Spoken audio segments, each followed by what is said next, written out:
connecting people, building communities, helping clients to build multi-generational wealth through real estate. Welcome to our podcast for real estate insights, trends, and advice. Today, we are super excited to have a very special guest, Glenn McQueenie, the principal owner of Keller Williams Referred Urban. Glenn is known for his depth market knowledge, coaching, and commitment to the real estate industry. With over 3 decades of experience, Glenn has seen it all and stayed on top through every kind of market shift, always staying ahead with his forward-thinking approach and dedication to the industry.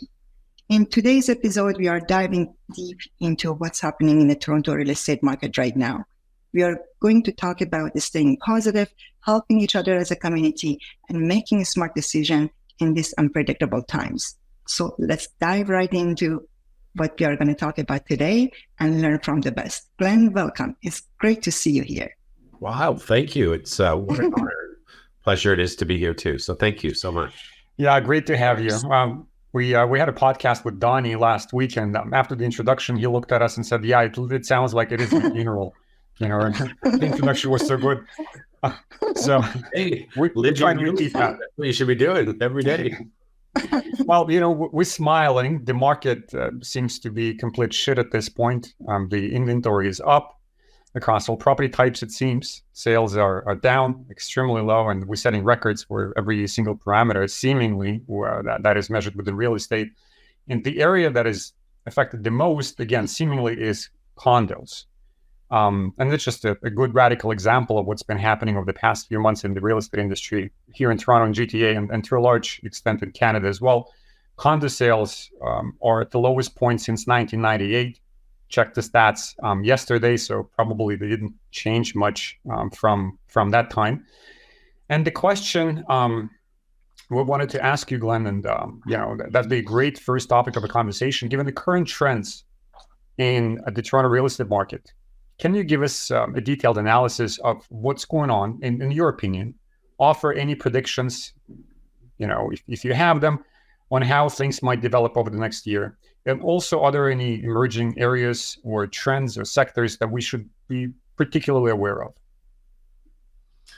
Great. Well, thanks, Vlad. It's a real estate cycle, and it's called a cycle for a reason, because at a certain point in time, things go up, and then there's a certain point when they go down. But we know, we always know what's coming next, so if they're going up, we know what's coming is they're going to go down, down, down. And just as we've seen them go down, down, down, they're going to start going up. When that's going to happen, nobody knows. But I think it's just part of the cycle. I've been licensed for 34 years. And so I came in at the peak of the last major cycle, I would call it, which is 1989. And then in 1990 to 95, I just watched this market. It's almost the same, just unfold in front of us. But I think the mistake that most people make is that they're trying to time the market. And, I talk to a lot of people and they're like, well, we're just waiting for rates to fall and prices to fall. And I'm like, well, I think you might be waiting for a unicorn, because there's never been a market where rates have fallen and prices have fallen. In fact, in order for the prices to drop 30 or 40%, which people do to compare it back to 90, 91, 92, we would have to have over 1 million additionally new unemployed people in the next year. So if you think that's going to happen, we should wait. But I don't think it's going to happen. And what I've often found curious in all my years in helping thousands of families is, when the market's rising, people are tripping over each other to overpay for a property. Like it's like 30 offers. I know you went through it. And now in this market, people are all standing back going, oh, I'm just going to wait because I can time it. And I'm pretty sure all those people who were tripping over their offers a year and a half ago thought they could time it too. And I've just learned that you can't time it. That actually for most people, like the hack right now in this market is to move up. Like there's never been a cheaper time when from what you're going to sell your house for today or condo and move up to what you want, the delta or the gap is the lowest it's been. I mean, you compare it to a year and a half ago, and yes, you might have got your condo for sold it for 750 or 8, and today you're selling it for 650. Well, you can move up. Last year would have cost you 1.6 million almost to move up. And now you can move up for $1 million one. So it's only about $300,000 or $400,000 difference. And the rates are, I mean, they look like they're about to come down, but we don't know. It could just be a blip. But we're just back to the long-term average of rates, which is about 6% long-term. But I understand why people would be like, no, I'm waiting for them to fall. But we've never really had 3% interest rates or 2% or 1.5% for a long period of time. It was all these forces coming together. So I'm actually excited about this market. And, my kids are 24 and 27. And I said to them, this is when you should be buying. You actually buy when everyone else is buying, and you sell when everyone else is trying to buy. And just a final thing before I pass it back to you. Just recently, there was a condo that sold down in the Navy Wharf complex, which was a 1-bedroom plus den and parking for under $500,000. Yeah. You couldn't have got that for $750 a year and a half ago. And now that's the perfect entry point to get into the market now. Like, if you're paying $500 and you're putting 20% down, you're going to be all in for around $3,200, $3,300, which is about the same as you'd be paying in rent right now. I think that's so true, Glenn. I wanted to say it's a pretty accurate assessment of what's going on. People shouldn't probably be waiting. But at the same time, there's special affinity that a lot of people have for sort of an apocalyptic future, where everything is, the slate is clean all of a sudden, and everybody can start from the same starting point. So that's why probably people are thinking, maybe the real estate prices will fall 30 to 40%, and then we can get into the market. And that goes across all income layers of the population. So people with higher incomes, people who already own homes, multi-million-dollar homes, and people that are just thinking about getting into real estate. They're all thinking, well, maybe there'll be an opportunity in a market that changes so drastically. Are there any special areas that you see particularly? Well, I'm thinking that I started the conversation with negativity and you turned it into something positive.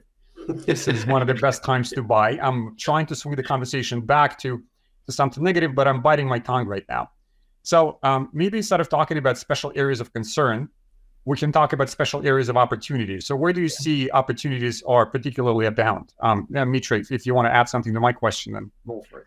Yeah, I also wanted to add, Glenn, it's so true what you said. When the price is going up, buyers, sellers, they're all excited. Agents are excited. Everything is happening pretty fast. And when is really the time of the market right now, everybody is in a fear mode from buyers, sellers, and agents. What are the challenges you see that realtors, clients are facing in this market? And what would be your recommendation? Well, I think the dumb money is not moving, and I think the smart money is moving right now. If you look at how many homes between 6 and 15 million have sold just over the last couple of months, it'll blow your mind. Now, part of it is to avoid a future tax, but the people there who don't need mortgage financing, all of a sudden are moving into the people who over leveraged, and they're buying it at a discount right now on homes that are historic. I mean, you just don't build those houses like they used to. The dumb money is, and I say that with all due respect, it's sitting there, and I don't blame them.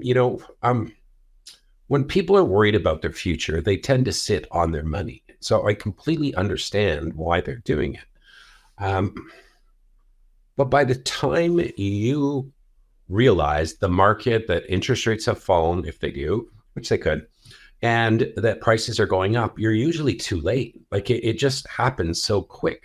And it's same the other way too. If you remember in 2022, if you sold in January, February, no problem. If you were March, April, May, June, the market shifted so quickly that most people couldn't react. All I know is we have to get rid of two notions. The first notion is real estate as an investment. Yes, it could be.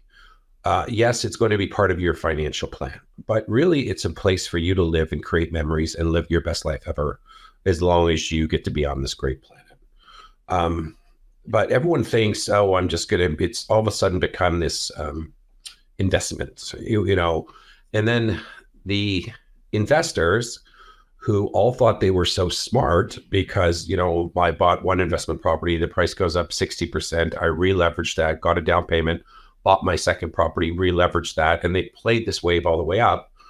So clever, not realizing that the tide was actually raising all boats, are now, you're seeing how naked they all are, because so many of them, can't close on their pre-con constructions. They can't close, or they're just cashing out. Like I remember telling our agents a year and a half ago, this was going to happen and you should get out of the market, because it was so predictable.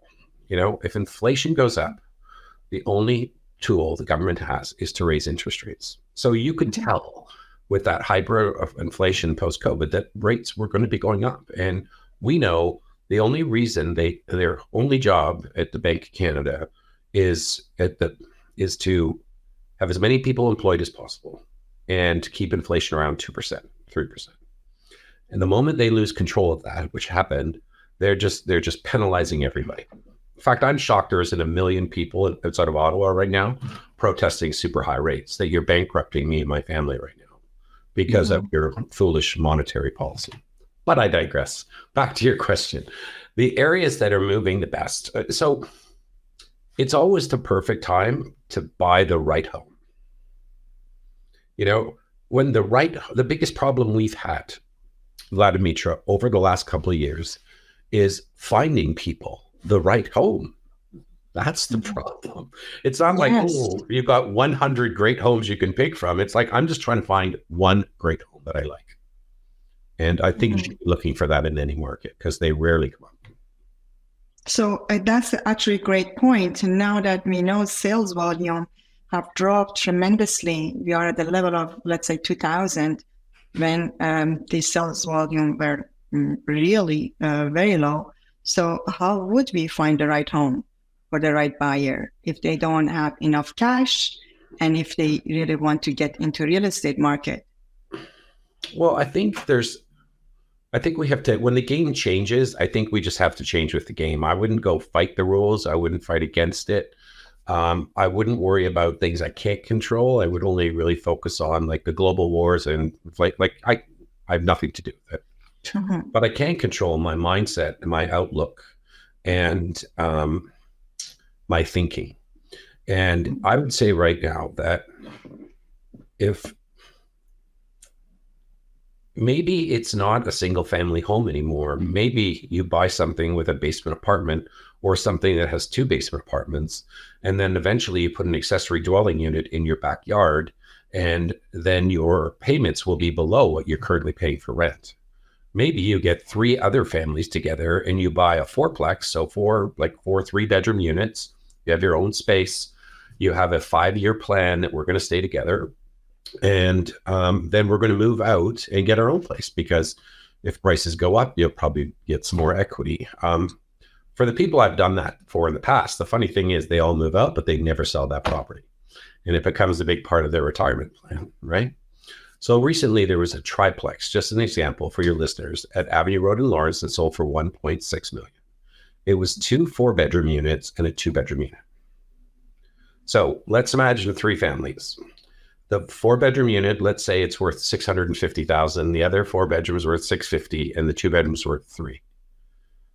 So me and my family could buy at Avenue Road in Lawrence, in the best schools district in probably Toronto, get a 4-bedroom for $650,000. Like, you just have to change the game, Yeah. This is a recent game, because 100 years ago, almost every single house in downtown Toronto was multifamily. It was very rare that it was a single family residence. So what I'm hearing, if someone has cash, this is the great time to invest in real estate. And if they don't have cash, just creativity is number one key here, to simply co-invest with family or people you trust the most and start something that you cannot do alone in the neighborhoods that are growing or are great locations. And then that could be a real estate investment asset that you can hold on to or simply sell when the market picks up. Is that right? Yeah. I think this is the time for creative financing, not the traditional. And when I mean creative, I don't mean by fraud. I just mean it's maybe the vendor takes back 25%, and you get another mortgage for 75%. So it's 100% financed. Maybe you know, there's so many great, like the first homer saving account where you can put up to $40,000 in over 5 years. The government gives you 20% tax credit on every $1,000. Both of you could have that so over the next 5 years, you could just be saving. Plus you can take up to $35,000 from your RSP, tax-free. So there's lots of different ways to do this game. You could rent to own, you know, you could find someone else who has the equity and they want to buy it. And then you would just overpay on rent, and whatever you were overpaying goes towards your down payment. And then it's your house in 2 or 3 years. I think this is when you actually get creative, but this is where all the wealth is created. The wealth is created at the bottom of the market, and it's never at the top. And because most of the population is, it's like a bell curve. So, you know, I like high risk. I don't like any risk. And then there's a bell curve in between. When the market's going up, everyone's willing to take on more risk. And when it's down, the opposites too. But smart money is actually investing now, and buying a property now, if it works, not just to buy, but if it's the right property at the right price with the right terms, then you should buy it. And if it's not, wait. Okay, so your message is pretty clear for consumers. I'm just curious if we were to refocus the conversation on agents for a second and talk about the same topic. What are the things the agents should be mostly concerned about or thinking about in this marketplace? How should they be talking to clients? What sort of a message should they be giving to their clients? The current market conditions definitely impacting, you know, you just read what agents are messaging one another. You look at Facebook, and it's a pretty sorted picture. There's nothing happy about the conversations that I'm hearing. And I don't want to get involved into that sort of a mindset and then the negativity. You know, every time you open up a newspaper, there is a fraud report, or Bloor One West is going into receivership. So there are issues that are happening seemingly every other day that you read about. And, you know, after reading that stuff for a few weeks, you start thinking that, okay, so maybe the market is beyond repair. Nothing good could come of it. And people are considering changing careers and getting into more lucrative or supposedly more lucrative businesses. So the question is, what sort of a mindset should the agents exercise, and how should they talk to clients? Well, I think there's 2 rules. The big 2 rules you have to follow right now is you have to mind your mind right now. You have to focus a lot of time on your, you know, minding your mindset. And number 2 is thinking about your thinking. Because if you're not thinking about your thinking, then you're susceptible to all of the outside forces. You know, every year is hurricane season down the Caribbean, and these lovely, beautiful islands that have tourists all year round for about 2 months, they get a bunch of hurricanes. And then it clears up and they go back to having a good life. And for most agents right now, it feels like you're standing in the middle of a hurricane. All bunch of bad news, a lot of fear in the market. The press, you know, is overstating the magnitude of how terrible real estate is. And so this is where you have to be working more on your inner game, because your inner game is your outer game. You know, if you don't have a strong inner game, if you don't have the mindset of abundance instead of scarcity, if your energy is vibrating really low, then you're going to just attract other people with that frequency. And so it's your inner game becomes your outer game. And I would be turning off the news, turning off the media, and just understanding what we can't control. And one truth and what you can control. The truth is, in every market, 50 to 60,000 families are going to move in Toronto. And it's your job just to get in front of those people. And the only way you do it is through the simplicity of real estate, which is I need to have lots of conversations with more people. And I might have to talk to twice as many people in order to get my same level of appointment. Then I have to go on those appointments, and probably 75% of them will sign in a contract. Of all the listings you take in this market, maybe 75% will sell, 25 won't. You work your hardest, you do your best, you sell that property, you bring it safely to closing and keep your client safe, and then you go and do it again. People have to move now.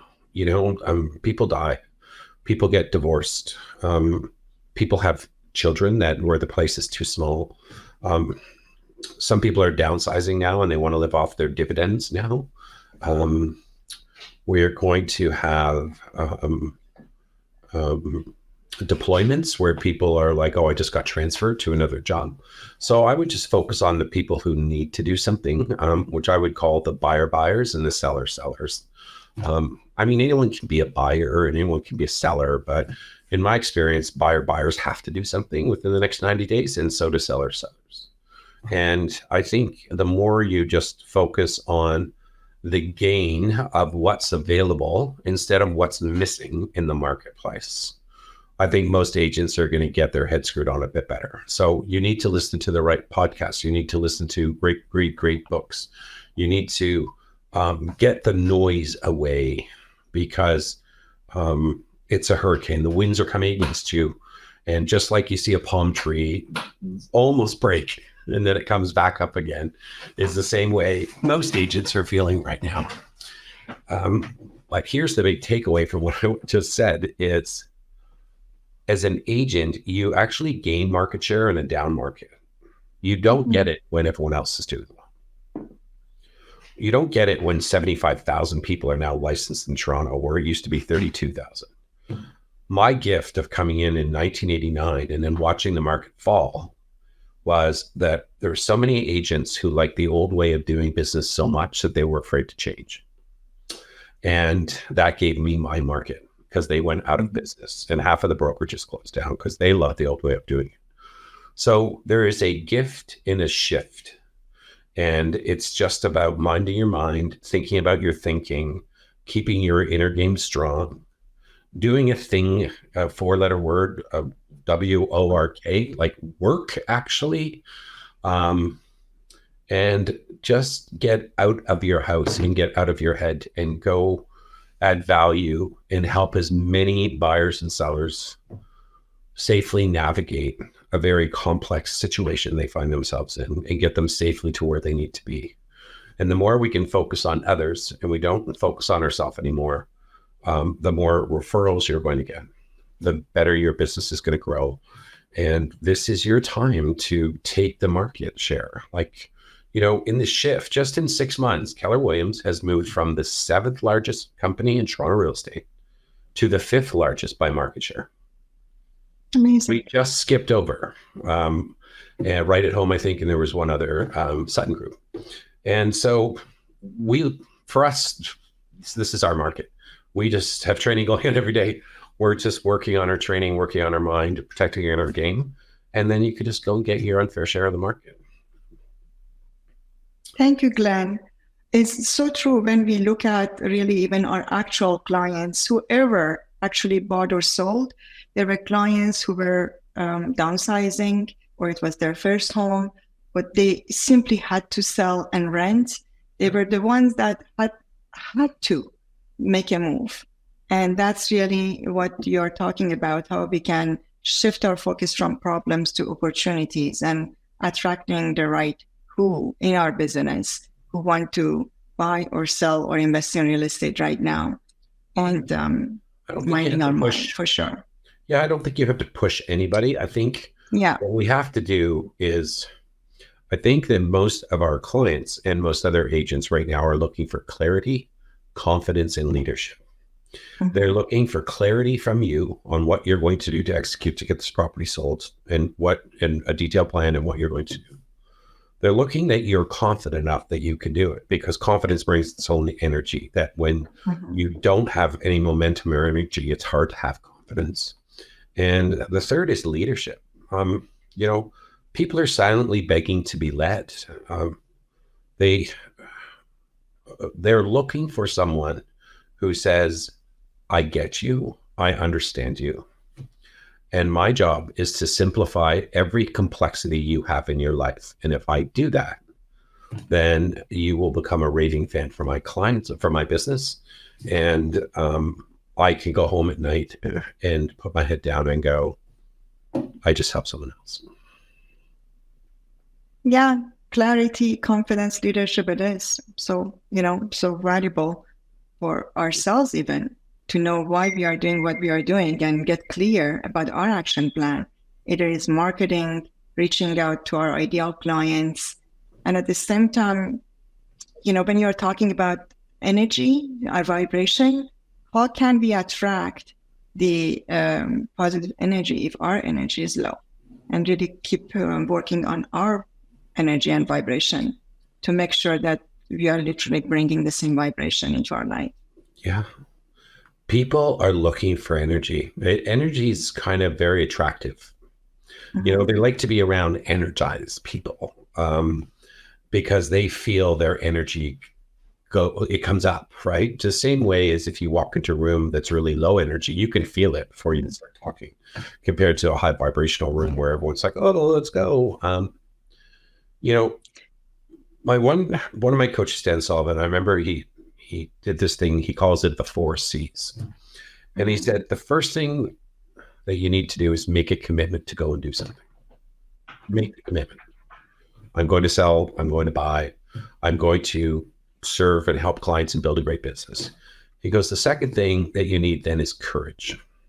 Mm-hmm. And he said, this is where most people stop because they don't have the right clarity, leadership, confidence, people around them enough that will give them the courage to do what they need to do.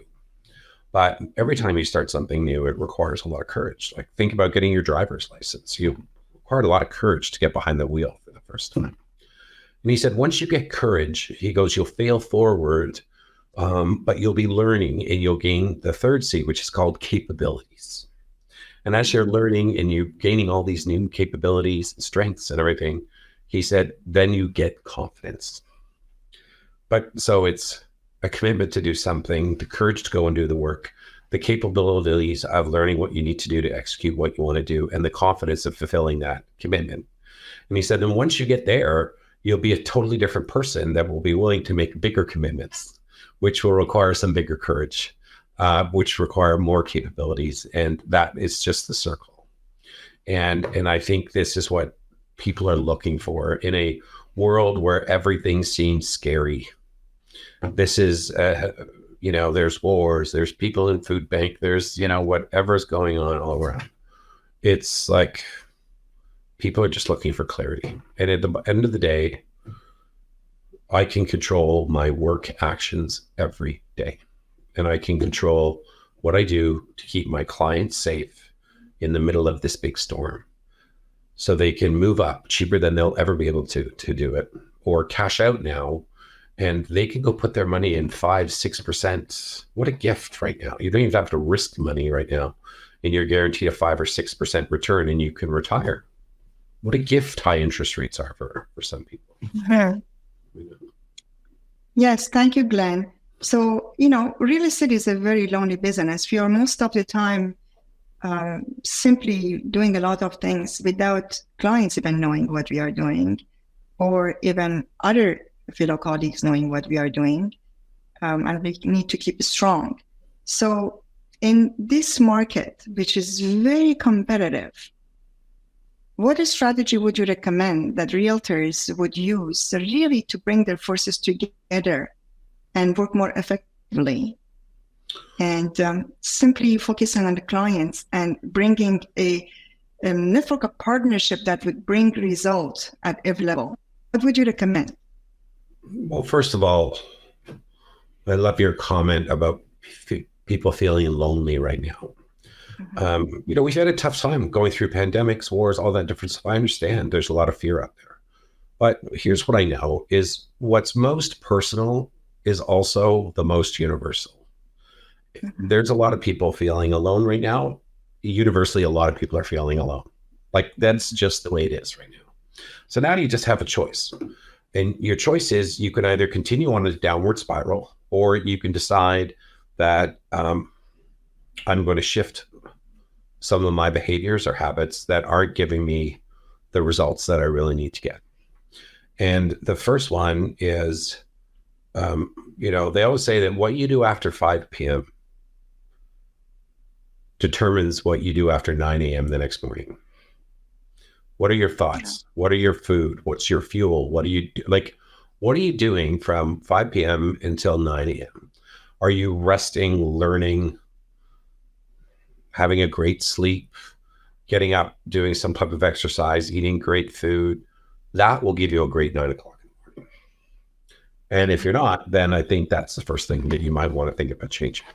Number 2 is stop trying to be everything to everyone. Like, so many agents are like, yes, I do rentals, and yeah, I'll go to Oshawa, and just like, yeah, Orangeville, no problem. Richmond Hill, sure. Because that's just a commodity trap. So stop trying to be everything to everyone and just be something to somebody. Like, you just have to narrow your focus to a single target market that you choose because you want to be a hero to these people. Like, you really want to help young families with 2 kids under 5 get into the best school district, because that will set them up for the rest of their life. A senior who wants to declutter and downsize to get into assisted living. People who are going through the trauma of divorce. I would say just any agents listening is just bring you. You're perfect already. You've already got unique strengths and natural abilities. You just have to line it up properly to the people who you want to be a hero to. And people think going niche means going really tiny, and that somehow I'm giving up something. And it's absolutely false. First of all, your niche market is only 10% of your week. You still keep doing what you're doing the other 90. But going narrow actually makes you go bigger. Like, when you go smaller, you go bigger. Most of the big companies in the world do one thing exceptionally well. Netflix doesn't run Disney parks. Like, they do one thing and they just execute. And I would just say, who do you want to be a hero to? Think about that. Then start planning everything you want to do from their perspective, not yours. What's the pillow talk that's going on at night? What is their problem? I don't think it's any different than if I decided to build a store that sold water in the middle of a desert on a busy path. I shouldn't be shocked when people show up thirsty. Excuse me. And it's not going to be hard to sell water because I already thought about what they need from their point of view. That's the same thing. Select a single target market. Think about what they need. What is their unique problem? And then just create a unique solution that solves it. So there is really no selling. And then you'll find that the marketplace will start to come to you instead of you chasing a market.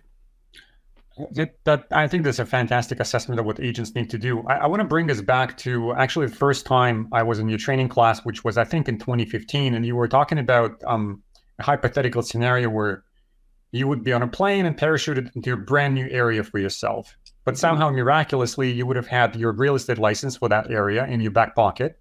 And when you land, the question was, or the answer rather that you gave was what you do to establish your real estate business. So that's when I started real estate 8 years ago. And I want to add a twist to that. And I want to pose that same question for you, but with a twist. So technology has changed and has come a long way since then. We were filling out everything by hand in 2014, 2015, and digital signatures were just being introduced. So now it's commonplace and everybody's using it. People are often not even writing emails to clients themselves. They ask ChatGPT to do that. Video editing is the same. Prep for podcasts, anything related to whatever collateral materials you're releasing to your clients. So technology has changed quite a bit. And in many cases, you can use the technology as a virtual assistant to a degree. So with all the changes that we've seen come into real estate over the past 8 years, and in the same scenario, you on a plane and being parachuted in a brand new area, what would you do as an agent that has no market share, nobody that you know, in the brand new town or city or region? How would you go about building your real estate business? Well, it's so interesting you've said that you're in that class 8 years ago, because before coming on this call, I had a meeting at 12 o'clock with two brand new agents who just joined, just got their license and joined. And you know what I told them to do?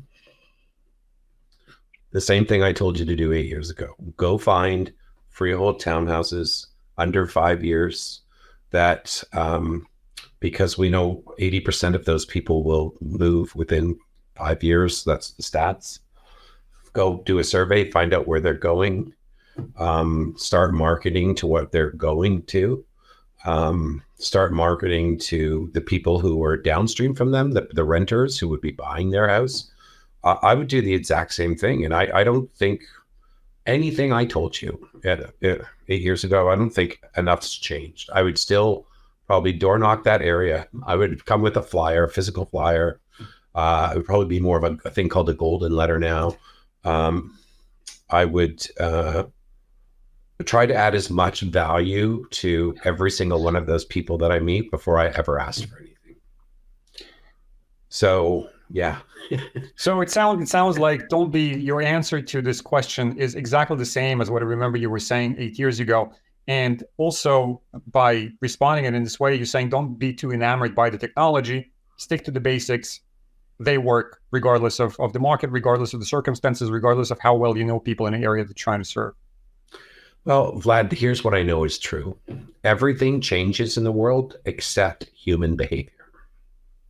Never changes. It's completely predictable. Everything changes in the world except human behavior.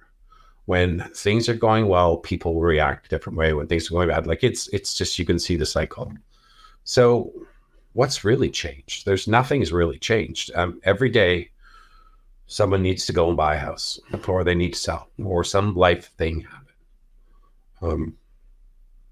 But it's different because for the last 5 years, I think the fish were jumping into your boat. Now you actually have to go out and learn how to fish again. And I think this is the biggest challenge for most agents. If you've been in the business for under 8 to 10 years, is you've never really had to fish that hard because the market, the confidence of the marketplace was giving people confidence to go and buy a home because rates were low and prices were going up. And the same is true right now. It's like it's taking away people's confidence to move because prices are falling and rates are up. It's so predictable. So just, go talk to people and stop focusing on yourself. Focus on others. Don't focus on the product of real estate. Focus on the relationship that you're building. Don't focus on what's missing. I would focus on what's available out there. And once you understand that nobody really cares about you. So, because if you don't care about yourself, who else is going to, as much as people say they do? So, just like pull your pants up, put your big pants on, and get out there and work. And then amazing things start to happen when we actually go and work. Yeah. So it comes back to that 4-letter word that you brought up a few minutes ago. It's crazy. Commitment. Both work. Yeah. Both of you have experienced times when you're on a roll, you're helping so many families, and more business just falls on your plate. It's a beautiful place to be in. And the opposite is true too, that sometimes everything we touch, it just falls apart. And not our fault. It's like we were going to move, but now they're not going to move. Thought they were losing their job, didn't. Thought they were getting transferred, didn't. We're going to get divorced, now they're not. And so there's sometimes you can just go through that slope of like everything you touch, you couldn't put anything together. It's just momentum. And you just got to go and talk to a lot more people now to probably get half as much business as you had before. But if you can even maintain the same income that you made in the last year, and your growing agents get out of the business, then your market share will go up. If there was 100 homes that sold, now there's only 70, but you still sold 35 of them, your market share went from 35% to 50%. And that's the game we're playing right now. Most people are going out of the business because they're mostly unskilled agents up there. the pros take over, which is why you guys over the next couple of years will have your best years ever, because this is a high skilled market right now. Navigating deals falling apart because of financing, the stuff going on, take back mortgages, creative financing, government policy, it's just different. But this is where both of you get to shine. So. Right. And this is Thank you, probably Glenn. true for other agents. Mitra, you wanted to ask something? Yeah. So we talked a lot about mindset, how we can be open to change, but at the same time get focused on the basics and keep doing what we are doing and without any expectation, and think out of our head and just think of the service. What are the skills? And you were talking about what do we do from 5 p.m. till 9 a.m. Would really sets us apart and make our morning, our business day productive. What skills do you recommend realtors would apply in this market, which is definitely one of the toughest real estate market, to keep it strong at the same time to add value? Well, I think it starts with the basics. Garbage in, garbage out. My mom, who I love dearly, lives in a condo here in Toronto, and she watches CP24 a lot, like all day long. And whenever I call and talk to her, she's generally a bit negative, telling me, did you hear about the boy whose bike got stolen in Oakville? Did you hear about this? And everything's like, because it's the bad news network, right? So if you're listening to bad news every day, you're just going to think the world's really bad. Right? So if you just have to stop the garbage coming into your world, and you have to start, you have to focus on, instead of focusing on what's missing, just focus on the gratitude of what you have right now. And the number one thing you have is hopefully your brain works, your legs work, your arm work, you're in good health. You have many years to live, and there's billions of people in the world who would change positions with you in a second for that. So the gratitude of just how lucky we are to be alive in this era right now. Number two is how lucky we are to be in this business where we can help so many great people and keep them safe. The challenge becomes for some agents now is they're focusing on the money all the time. And if you focus on the money, it's just scarce thinking. If you focus on serving, the only thing you're ever looking for with every buyer and seller you work for is a referral. Because a referral says you did a great job for me. You cared. You're important. You're amazing. Thank you. And if you just focus on the job, not the money, you're going to be fine. And I'll guarantee, if you look at all of the top agents in Toronto right now, 95% of their business is from their repeats, referrals, and sphere of influence. So while everyone's looking for what's the next new gadget to go and get market share, most of it is useless. It's, you have to focus on people, talk to more people, kiss a lot more frogs. Yeah. Okay, now that definitely resonates with me. And talking about the substitution rather of principal terms with real estate. Why are we working with people? Why are we going after transactions? And my mindset for a long time was that, well, clearly we're going after transactions to make money. But in reality, you said it, and I've heard it from Gene Reavers as well. We really going after referrals. So that's the payoff at the end of the transaction, a referral to another client. Job well done, satisfaction on the client's part, gratitude from them, and it's all reflected in the referral. And then referrals bring you money. So that's really what's happening downstream from you doing a good job. Money is And the truth is, money is just the scorecard for the value you create in the world. It's all it is. Mm-hmm. If you're creating enough value and helping enough people, then the money just becomes a scorecard if you choose it to be that way. Right. I think it was Zig Ziglar or Bob Proctor. I can't remember who said it, but I think it was Zig Ziglar, and he said, if you help enough people get what they want, you'll get what you want. But you see where his focus is.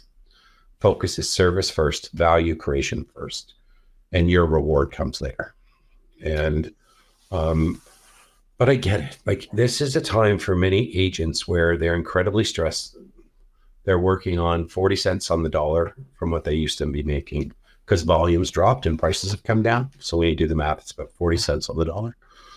All of their costs and fees have gone up. They could be behind on their taxes. There's a lot of stress going on, and I understand that. So I'm not being cavalier about it because I'm you, you're me. I've been there, But unless you change your thinking and your mindset and your actions and your habits, there's just no chance that you can turn that game around. Because I do know one thing to be true is that I don't care what shape you're in financially or what's going on with you right now. There's nothing that 5 years can't solve. Nothing 5 years can't solve. I don't care how badly in debt you are. There's nothing 5 years of hard work can't solve. So expand your life. Okay. Yeah. So things are crappy now. But guess what? You're probably got another 30, 40, 50, 60 years to live. And during that time, there's going to be storms and there's going to be sunshine. So focus on the sunshine. Great messages. And we've been talking mostly about high level content. Can I, Vlad, I want to add something here, if you don't mind, before going to the next. Really what I see, Glenn, even in our business after COVID, we noticed year after year, if you're still in business, it was because of our past clients and referrals that we got.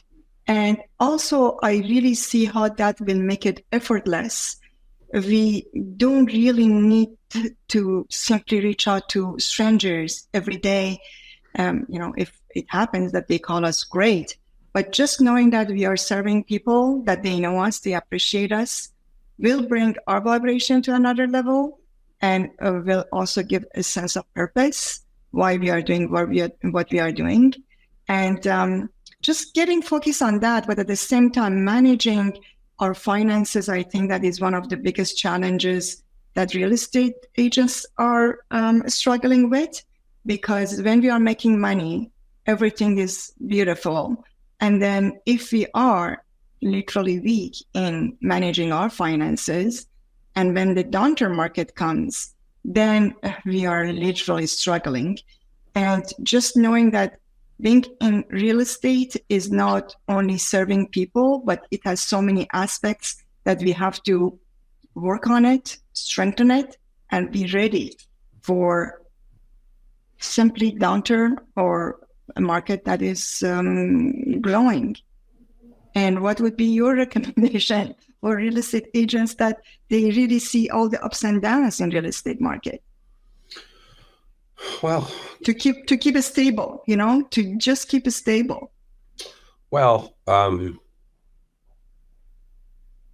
it's a big question. I'll try to be really as quick as I can. Number one is most of them are burnt out because they never took a lot of time off. And so, and it might not be possible now for them to take time off. So they're going to have to earn that right. But there's no such thing as a balanced life. You're counterbalancing all the time. You work hard, then you play hard. So you have to schedule some vacation or just time when you're off. Being on call all the time is just terrible. It's very stressful. Number two is you have to cut your expenses right now. You have to be very honest and try to cut your expenses by 20 or 30%. Number three is you need a coach or a model or someone who's going to show you how to double your income in the next 12 months so that you can get out of debt faster, pay off debt, not worry about money anymore, because it consumes 80% of some people's thoughts, and it's probably the number one cause of divorce. So if we can cut our expenses, if we can double our efforts, or just focus our efforts, it's not working twice as hard to double your income. There's never been a correlation between the amount of hours you work and the amount of money you make. I know some people who work 10 hours a week in real estate make a lot of money. And I know some people who work 16 hours a day, 7 days a week and sell 5 houses a year. So it's never a correlation. It's focus work. But you have to go cut your expenses. You have to focus work, and you need a coach or someone who's going to show you how you can double your income in the next 12 months so that you can get rid of all of that financial stress. Then you have to learn how to manage your money effectively by being ahead of your taxes. Having a separate business account, not just one operating account that everything goes through. But if you can learn to manage your money and then you're doubling your income, then you can start to focus on taking more time off, because you can buy your time back You know, I don't want to clean my house. You clean my house. I don't want to shovel the driveway. You know, I don't want to do all the admin work. Hire an admin person, because the focus has got to be over on wealth. Like, and I don't mean wealth being money. Like, I know people are very wealthy and, but they don't have any money, but they have a very wealthy life and they give back to the community and help so many people.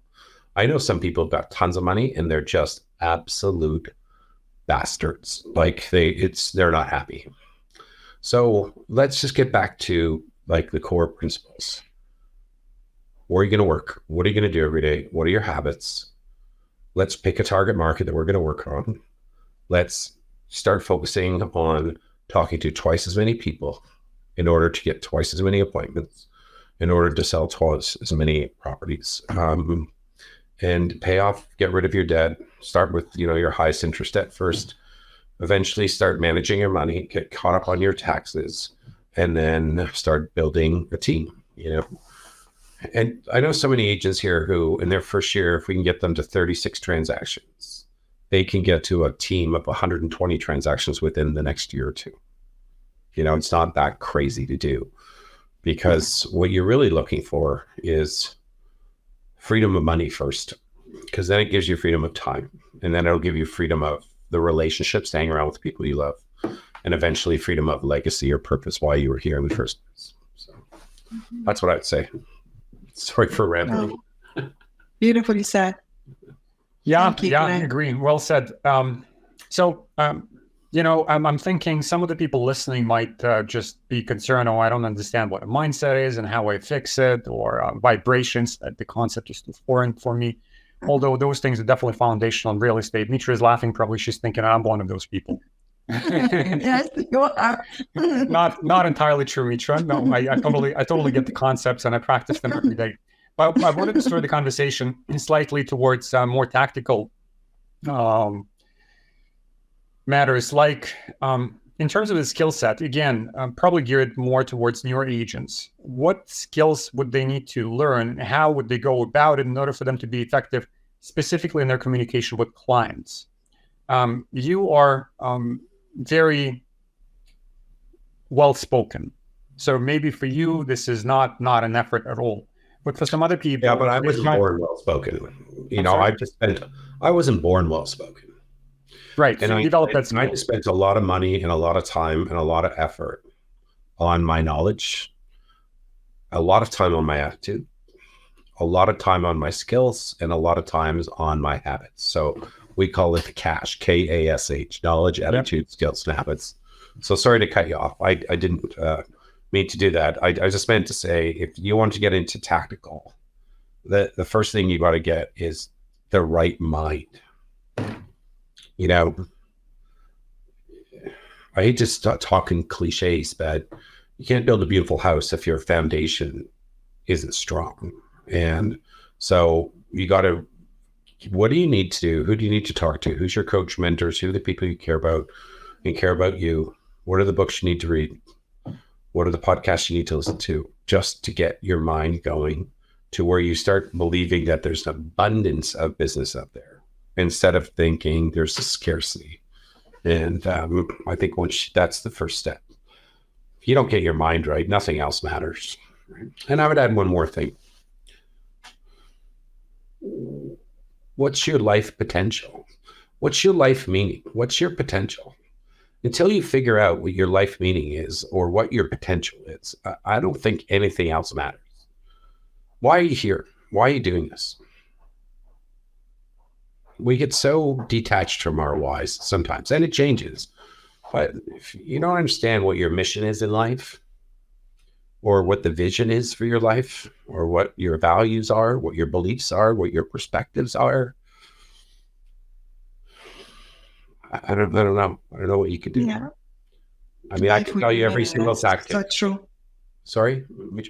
Life would be meaningless if you don't have even a purpose or a clear picture of where you are heading. Right. And if I gave you the best tactic in the world, guaranteed to do business, but you didn't go and do the work, then what's the point of the tactic? So, you know what, I want to push back a little bit and tell me if this makes sense. When people study religions, oftentimes, or at least this is something that I've read many a time, that the belief is fundamental, right? So you have to believe, and then everything else comes after that.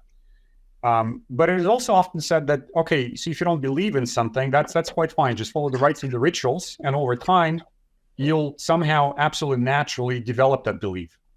So here we're talking about the mindset is absolutely fundamental, true. But if you don't see a clear path towards a beautiful mindset, how do you develop it? You know, what are the actual tactical steps you can take over the next, say, 3 years, or if you want to shorten that time period, a year, to hopefully get to that point of having a great mindset organically? Well, number one, you have to get real and get right in your head first. So I'm going to go back to that. You have to, what's the reality of my situation that I'm looking at today? And are all my habits lined up getting me what I want? And if no, then they're up for negotiation. Number two, you have to get clear on what your mission. Why are you here? You here just to sell houses? Like, that's it? I'm here because I want to sell 24 houses here. Okay, well, that's not really a big life mission. You know, it has to get grounded in, you know, starting with why. You know, a great book called Starts With Why. There has to be some mission that you have to have. And then you have to create the vision. And the vision is, okay, in the next 12 months, you ask yourself this question: what has to happen over the next 2 years, both personally and professionally, for you to be happy with your progress? And write it down. What has to happen the next 2 years for you personally and professionally to be happy with your progress? That will start to give you the vision, because we're going to where we need to be in 2 years. And you're looking back saying, I'm making this much money. I've been able to pay off this much debt. I've been able to take this much holidays. Once we get clear on what your vision is, then we do a thing called the 1-3-5. So what's the big goal? What's your income goal? What are the 3 key strategies? 3 key priorities to get the goal, you know? So I want to double my income. One of the priorities is I'm going to have to probably double my lead generation, right? Mm-hmm. You know, and so once we get clear on what you're, okay, I'm going to double my income. Great. Now, what are the 3 key priorities that if we just get that stuff done, it'll support your goal? And then what are the strategies underneath? Another way to look at this is, if we're all decide to go on vacation together, our big goal is go on vacation too here. But what has to happen after that? Well, the 3 priorities is we have to book the time off. We have to research and agree on a place to go to, right? And then we have to set the budget of what we're going to spend. And also, you know, so if we don't figure out the time off, we don't decide where we're going to go, and we don't research, find the right place and set the right budget, we can't get onto vacation. That's why I'm saying the 1-3-5 is the key here. 1 big goal, 3 key priorities, and then 5 strategies that support each one of those. Once you have that constructed, now you have a vision, right? And you know that if you come to like our business planning clinic that we do, or if you just follow the economic model of the Millionaire Real Estate Agent, that'll tell you that if you want to make $400,000 and your average commission is $20,000, that's 20 homes, and what percentage is going to be buyers and sellers, and how many listings do you have to take? How many buyer appointments do you have to go on? What's your appointment conversion rate? And then you just focus on the first thing you control is, how many contacts can I make this week? So my contacts give me my appointments. My appointments give me my contracts with buyers and sellers. My contracts give me my transactions. My transactions gives me my goal. I don't think it's any more difficult than that. Right. Makes perfect sense. Glenn, I have less than perhaps half of years of experience in real estate compared to you. But what I also noticed, believing, trusting the process has been really honestly helping me a lot when I started, and not reinventing. You know, following the basic helped me, having a role model, always just keep doing what I'm doing and detaching myself from the outcome and literally keep doing what I'm doing. And that doesn't mean that I'm not going to be open to change or I'm not going to be flexible, adjustable. It simply means that I don't need to reinvent things all the time and just keep focus and keep doing what I'm doing. And I have also seen that when I have been distracted, when the whole world is creating distraction, and when I'm buying into this distraction, then I am losing sight. So what I'm getting from this 1 hour of podcast with you is how much is important to have a role model and have great habits, great attitude, and simply tripling our focus on prospecting if that's what we must do, and just keep doing what we are doing. Yeah, I think, before we go forward with your great questions there, let me just go backwards for 1 second. Mm-hmm. A very wise man who was a psychologist had said to me once, he's no longer with us, but he said, we were in the same coaching club together, and I was sitting next to him, and he said, this is your key question that will ground you for the rest of life. And it actually will make you answer your own questions, your own question, and design your own life. And I said, oh, please tell me, what is it? And he said, the question you have to ask yourself is, what were you doing when life was good? Mm-hmm. What were you doing when you were 30 pounds lighter, 10 pounds lighter?